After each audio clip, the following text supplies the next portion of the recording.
Hello friends, তোমাদের জন্য নিয়ে আসলাম আরও একটা সুন্দর অন্যরকম ভিডিও। তো তোমরা আমার পাশে থাকো আর ভিডিওটা দেখতে থাকো। হঠাৎ করে দুপুরবেলা আমি স্নান টান করে ঘুমিয়েছিলাম, ঘুমিয়ে মোবাইল দেখছিলাম। আমার একটা ফুচকার ভিডিও দেখলাম। তো তখন আমার ইচ্ছে হলো যে না, আমিও ফুচকা খাবো। তো ঘরে রান্না করে চলে আসলাম ঝটপট। তো দেখলাম যে ফুচকাটা বেশি ছিল না, তারপর আমি ভাবছিলাম যে যা কটাই আছে তা খাবো। তো এরপরে আমি দেখো আলু সিদ্ধ দিয়ে দিলাম গ্যাসের মধ্যে।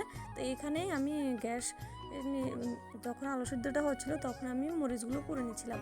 তো এইভাবে আমি মরিচ পুরি, কারা কারা এইভাবে পুরো অবশ্যই কমেন্ট করে জানাবে। তো এরপরে দেখো তেঁতুলের জলটা গুলে নিলাম, শুকনো মরিচ একটু দিয়ে দিলাম, লেবু পাতা।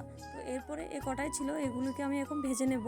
তো ভেজে নেওয়া দেখো আমি একে একে এগুলোকে ভেজে নিচ্ছি। তো ভাজা প্রায় মোটামুটি কমপ্লিট হয়ে গেল।